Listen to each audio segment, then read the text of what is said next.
Olá, eu sou Esther Souza, pedagoga, psicopedagoga, e quero aqui responder algumas questões que alguns pais me colocaram com relação ao comportamento da criança quando ela fica confinada em casa.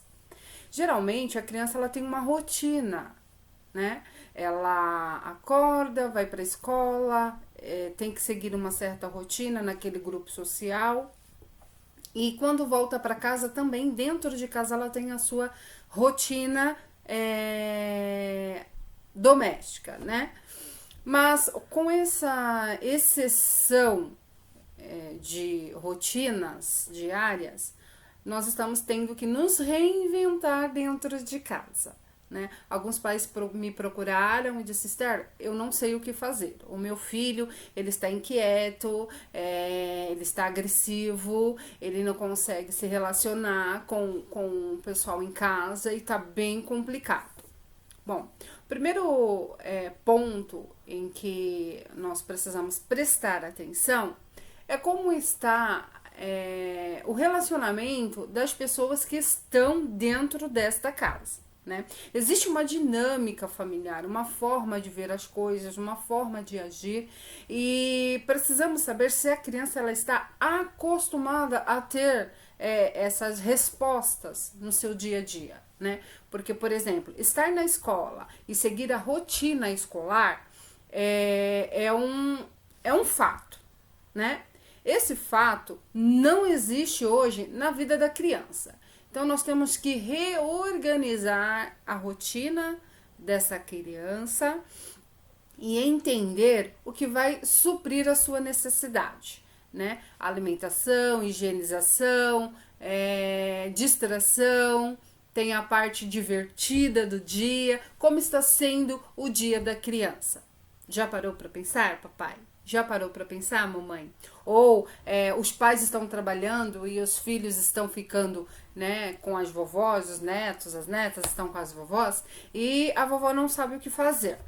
Né? O primeiro passo a mudar essa rotina é tentar encaixar no dia a dia da criança, né, o que vai preencher o seu dia sem deixar uma lacuna em que vai ter espaço para agressão, para raiva, né, para inquietação, para ansiedade, e tudo isso nós temos que colocar numa balança, né?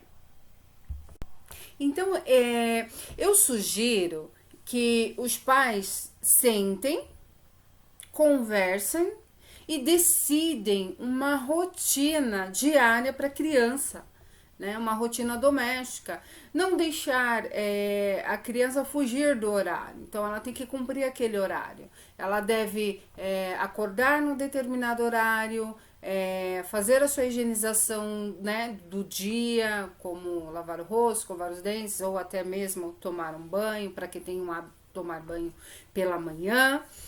E assim seguir a rotina, né? A criança, você pode dividir o horário da criança entre uma horinha para assistir um desenho animado, colocar um livro para a criança ler. Se a criança ainda não tem a aquisição da leitura, você ler para a criança, tirar um momento de distração, que na escola a gente chama um momento da criatividade, né? Então, dar algo para a criança criar. Existem muitos vídeos na internet que nos ajudam, nos dá esse apoio, como se fosse uma oficina de arte, para a criança ela começar a ocupar a sua cabecinha. Porque veja bem, nós adultos temos a nossa rotina diária. Nós acordamos, nós tomamos banho, nos arrumamos, tomamos nosso café, vamos ao trabalho e lá tem a nossa rotina do dia. A criança precisa entender o que ela deve fazer esse período que ela está dentro de casa, né? Não é só bagunçar, jogar tudo pro alto. A criança ela precisa ter responsabilidade. Mas isso serve, Esther, para a criança de 2, 3 anos? Serve. Porque a partir do momento em que a criança ela começa no seu desenvolvimento cognitivo a entender o que está acontecendo à sua volta, claro, de acordo com a linguagem da criança, nós vamos aproveitar isso, nós vamos explorar esse momento, né? Então, para as crianças maiores que já andam, já estão começando a cuidar de si mesmos, né? Mesmo tendo aquele cuidado excessivo que geralmente os adultos têm com as crianças, a criança ela precisa entender que ela precisa de algumas rotinas, de seguir, ter uma organização. Então a criança ela pode acordar, ela pode dobrar o seu cobertor, ela pode arrumar a sua cama, né? Se ela ainda não tem idade para isso, ela pode acordar, pedir a sua mamadeira, o seu leite, tomar, levar o copo até a pia. O adulto não precisa fazer tudo para a criança. Porque se o adulto hoje ele é os olhos, as mãos, os braços, os pés da criança, o que a criança é? Não é verdade?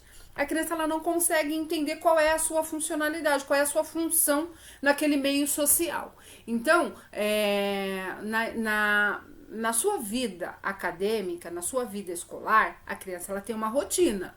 Né? Lá ela não tem babá, lá na escola ela precisa de cuidado, sim, precisa de todo cuidado, assim como em casa também. Mas lá ela tem as suas obrigações, uma organização durante o dia para seguir. E ela tem que dar conta daquilo, né? De acordo com cada idade. Ah, meu filho tem 2 aninhos, ele fica na creche ou ele fica numa escola particular. Então lá tem atividades para a idade do seu filho, né? E em casa, o que é que a criança tem?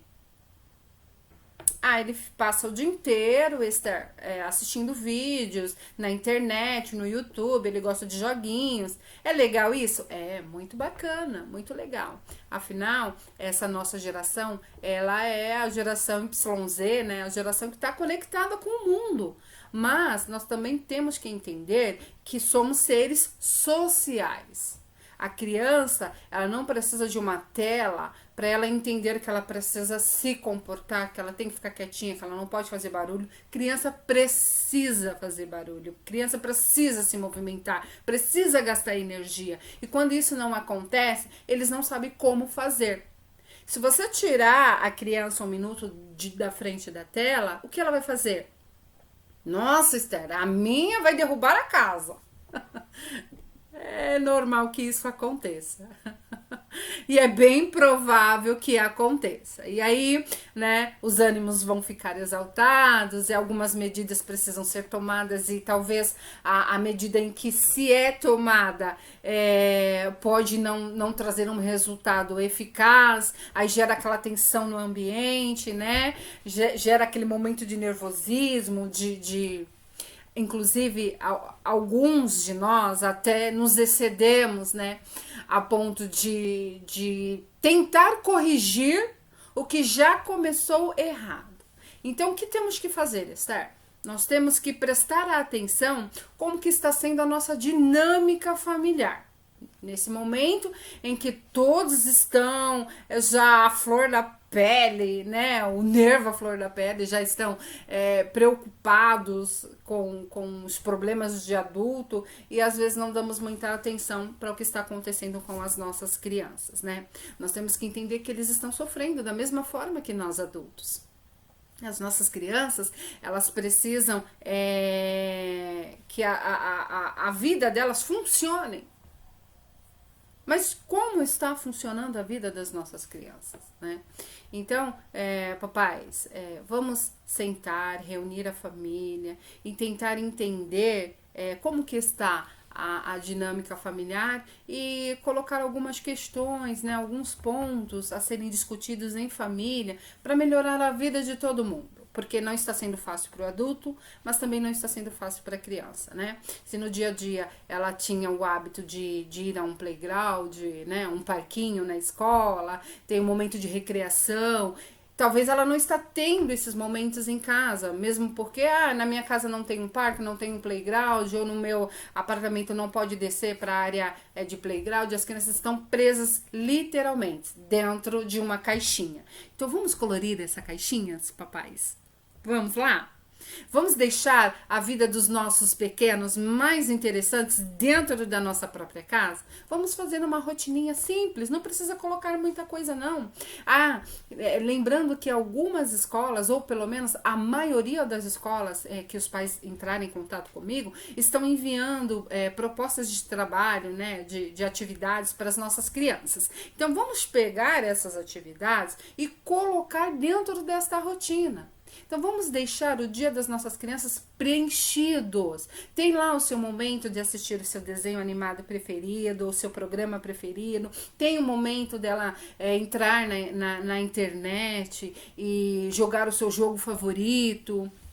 Mas também tem um momento social em que ela vai se conectar com o mundo real. Não é só o mundo da web, o mundo da internet. A criança ela precisa entender que ela tem vida fora, desse lado da tela. Ela precisa entender que existem comportamentos que devem ser cobrados de uma maneira em que ela se socialize sem prejudicar o outro. Ela se socialize de uma forma em que ela fica satisfeita e o outro também, de quem ela depende, também esteja satisfeito com essa relação, né? É uma troca. Então, primeiro passo, criança acordou, deu alguma coisa para ela fazer, mas é bebê, então cuide dessa parte da higienização, cuide da parte do carinho, do cuidado, da alimentação, né? Da parte íntegra da criança. E depois dê algumas atividades para ele, coloca ele lá no meio dos brinquedos, deixa a criança se divertir, né? E começa a observar o seu filho, o que ele gosta, as músicas que ele ouve, que ele gosta de ouvir. Então torna assim a vida da criança, o dia da criança um pouco mais interessante. Mas eu não tenho tempo para isso, é sério. Eu preciso arrumar a casa, eu preciso fazer isso, eu preciso fazer aquilo. Coloca isso dentro da rotina também, né? Coloque a criança dentro da rotina do adulto. Entendeu? Então, você pode fazer dessa seguinte maneira. Hoje, na sexta-feira, o que eu tenho que fazer? No sábado, o que eu preciso fazer? Então, eu preciso fazer isso, isso, isso. Então, coloca um horário para cada coisa do dia. E dentro desses horários, encaixe a rotina da criança. Porque em algumas coisas, ou pelo menos a maioria delas, a criança vai depender de você, adulto. Vai depender do papai, da mamãe, do tio, da avó que está cuidando, né? Então a gente precisa nos organizarmos. Organização é o primeiro passo que temos que ter dentro desta nova rotina, dessa nova dinâmica, porque aí nós vamos começar a falar a mesma língua, né? Então vai ser um momento de reciprocidade. Eu vou dar o que a criança precisa e ela vai me devolver o comportamento esperado. Então, nem sempre nós vamos resolver tirando as coisas que eles gostam, colocando no cantinho, no pensamento, ou até mesmo alguns usam a palavra castigo, né? Então, veja bem, como que eu posso cobrar algo que ainda está sendo implantado na estrutura da criança? Né? O aprendizado, ele acontece gradativamente, não é da noite para o dia. A criança ela tem o seu tempo de maturação, a criança ela tem o seu momento de aprendizagem. Qual é esse momento de aprendizagem? Todo o momento. Então nós temos que ter cuidado que nós estamos ensinando o que está entrando na aprendizagem da criança, né? Porque nós ficamos muito preocupados com a vida acadêmica, com a vida escolar da criança, mas e a vida social, né? E a vida familiar, como está? Como que eu estou ensinando o meu filho? Que respostas que eu quero do meu filho? As perguntas que eu faço. E será que eu faço alguma pergunta? Ou eu só imponho? Faça isso, mas por que fazer? Então nós cobramos antes de ensinar. E a criança, ela vai ficar confusa. Peraí, como que eu vou fazer isso se eu não aprendi a fazer? Claro que ela não vai fazer essa pergunta para si mesma, mas o seu cognitivo vai trabalhar até onde ele já desenvolveu. Não mais que isso. A criança, ela não tem o que nós chamamos de pensamento antecipatório, né? Esse pensamento antecipatório, ele é adquirido dentro da maturidade, a partir do desenvolvimento da maturação da criança, né? pelos 5, 6 anos, a criança ela começa a entender melhor. Ela sabe o que o não significa, ela sabe o que o sim significa, ela sabe, ela tem um alerta de alguns perigos, de algo que não pode fazer, que pode ser perigoso, né? De 4 anos abaixo, a criança ela está em fase de experiência, assim como nós, num emprego, numa faculdade, numa pesquisa acadêmica, nós estamos em fase de experiências, então nós não podemos responder aquilo que não sabemos. Então, primeiro precisamos ser ensinados, e a criança é a mesma coisa, né? Então, Esther, o que é pensamento antecipatório? A criança ela está jogando bola dentro de casa. A criança de 4, 3, 2 anos está jogando bolinha dentro de casa. Então ela não sabe se ela chutar forte, pode bater na TV, a TV cair e quebrar. Ela não vai pensar lá na frente. Simplesmente ela vai agir. Ela quer chutar a bola e ela vai chutar a bola. Né? Então, o que é preciso colocar nessa estrutura da criança? Olha, filho, se você chutar a bola e cair lá, sabe o que acontece? Cai e quebra. Ao contrário de, olha, se você jogar essa bola e a bola bater lá e a bola quebrar, você vai se ver comigo. Então, o castigo, a cobrança, ela está vindo antes do ensinamento. Ah, mas eu já falei 10, 20, 40 vezes para a criança não entende. Ela não entende porque ela ainda não assimilou, ela não aprendeu, ainda não se criou uma sinapse daquele novo conhecimento. São informações novas.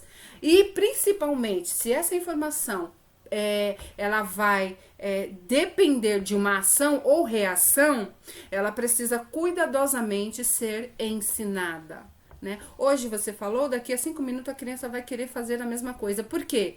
Ah, ela não aprendeu? Não. Ainda não.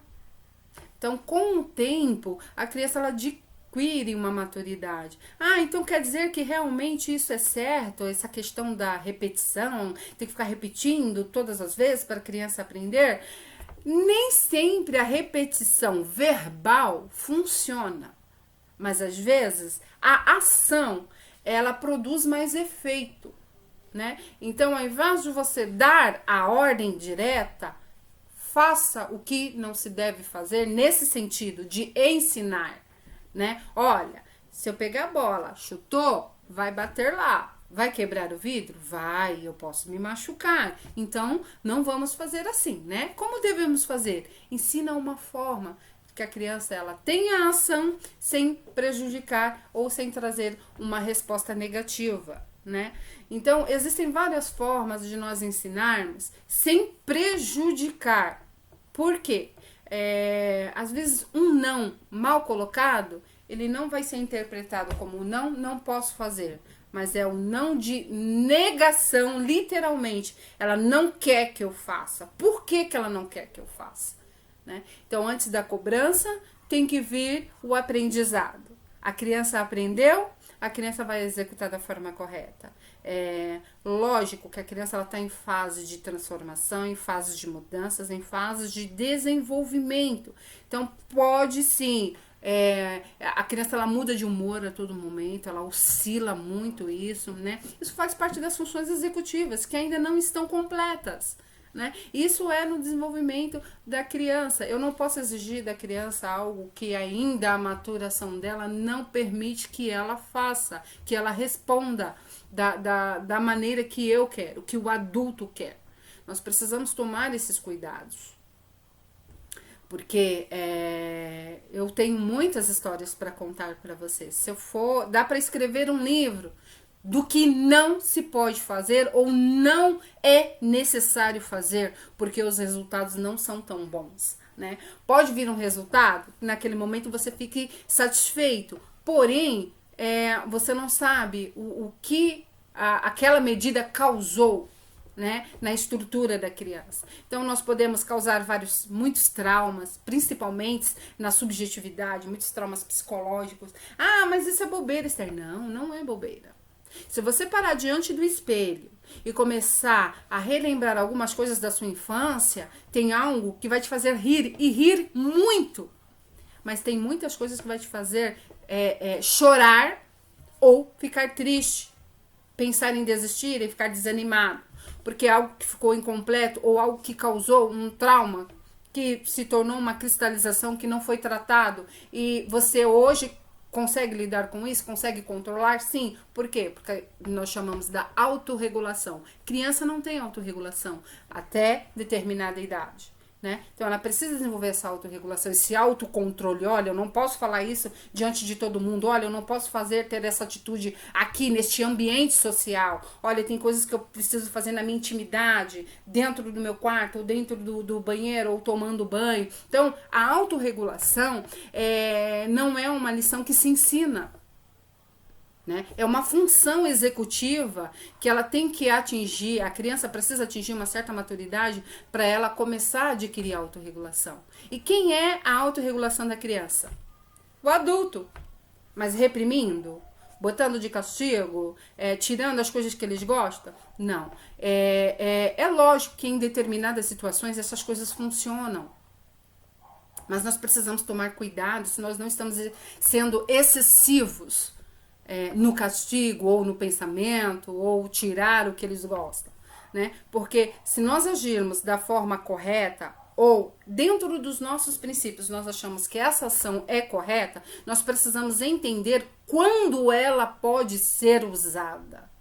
Quando ela é correta e vai trazer benefício tanto à criança quanto para o adulto que quer aquela resposta naquele momento. Né? Então, certas decisões nós precisamos tomar, principalmente em equipe familiar, né? Ou dentro, no casal, e se moram mais pessoas na casa, dentro do grupo familiar, isso precisa ser repensado, porque todas as ações vão envolver todos que estão no mesmo ambiente, né? Um exemplo, eu ouço muitas pessoas dizerem assim,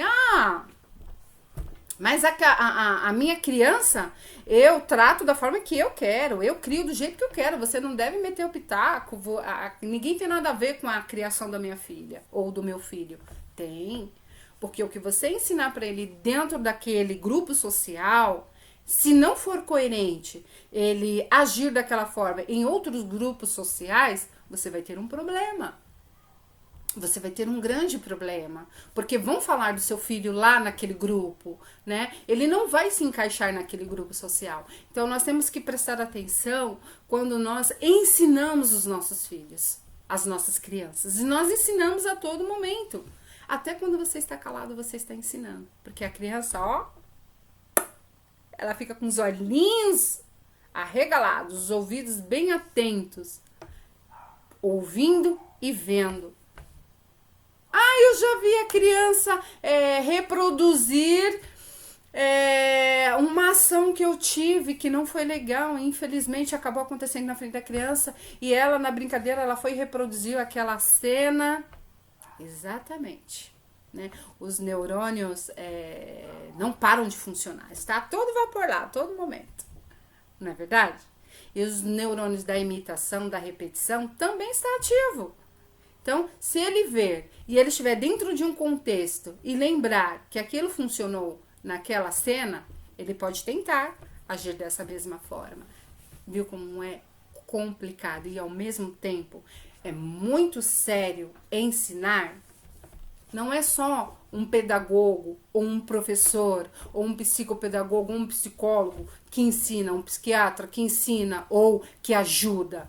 Não. O primeiro adulto que a criança se relaciona com ele, antes dela conhecer outros grupos sociais, esse adulto, ele já é um ensinante na vida da criança.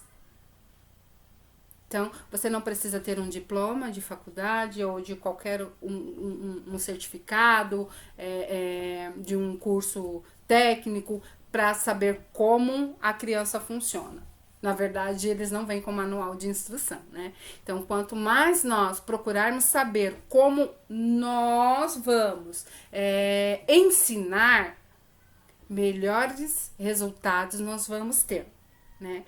Eu quero a criança que seja muda, não fala, não bagunça, não quebra a casa, não derruba nada. Eu tenho que te contar um segredo. Essa criança, ela não existe. A não ser que a criança ela tenha uma desordem nas funções executivas. Se ela tiver algum tipo de desordem, se ela tiver algum problema cognitivo, pode ser que ela tenha um comportamento diferente dos demais. Mas ainda assim, a forma de ensinar não muda. Primeiro se ensina, depois se cobra. Só vai mudar o que nós chamamos de modalidade de aprendizagem, porque cada ser humano tem uma modalidade de aprendizagem. Eu aprendo de um jeito e você aprende do outro. Eu não posso colocar todos na mesma caixinha, no mesmo quadrado e pedir a mesma resposta, porque nós vamos ter respostas diferentes. Podem ser respostas certas, mas de formas dadas de formas diferentes, né? Então nós temos que olhar cada indivíduo com um olhar diferenciado. Eu não olho para todas as crianças. Se eu tenho 2 filhos, eles não são iguais, mesmo tendo a mesma disciplina, a mesma cobrança, o mesmo ensinamento, eles vão agir de formas diferentes. Na escola é a mesma coisa. Nós temos lá 10 crianças numa sala, 15 crianças numa sala, 5, 20, 40, não importa. Cada indivíduo o nome já diz, um indivíduo. Então ele vai me dar uma resposta diferente. Não importa de que forma que ele chegou na resposta correta. O importante é que ele entendeu como chegar e dar a resposta correta, né?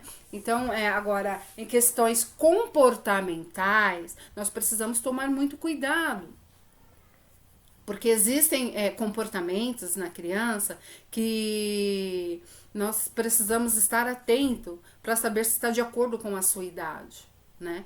Se não tem algum apontamento ali, você acha que tá algo exagerado, é egocêntrico demais, ou é calado demais, ou é ativo demais. Então, a questão comportamental, ela precisa ser vista de uma maneira mais cuidadosa, né? Porque se eu ficar o tempo todo só reprimindo, só cobrando, eu não vou prestar atenção de como a criança está sendo ensinada ou o que está sendo passado para a criança, porque eu cobro antes do conhecimento chegar, né? Então, tem famílias que têm princípios e dentro desses princípios eles cuidam muito dessa parte da etiqueta, né, comportamental, como sentar, como se portar à mesa, ou numa conversa entre amigos, entre família, né, crianças não participam de conversas de adulto, enfim, cada um tem o seu cuidado da forma que acho que deve agir com a sua família.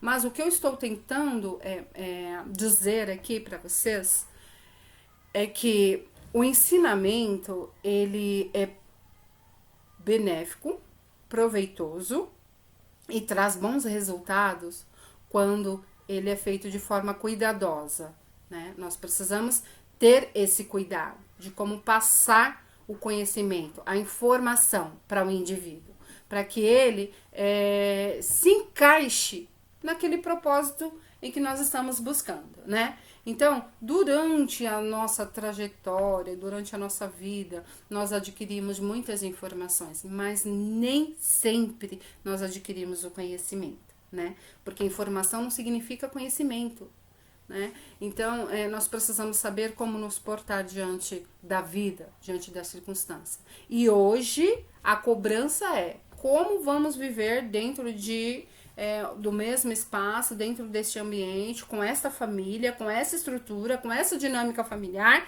sem que alguém surte ou alguém jogue tudo pro alto, né? Esses cuidados nós devemos tomar, né? Então, se vocês precisarem de alguma dica, eu vou estar deixando aqui o meu contato, né, para qualquer informação que vocês queiram. Se eu puder ajudar, eu vou estar disponível, né, neste momento de solidariedade. Nós temos que olhar para o outro, né? Podemos fazer uma triagem sem custo algum, via online, podemos trocar informações assim, tá? Eu estou à disposição de vocês, sou Esther Souza, pedagoga, psicopedagoga, estou aqui para ajudar, tá?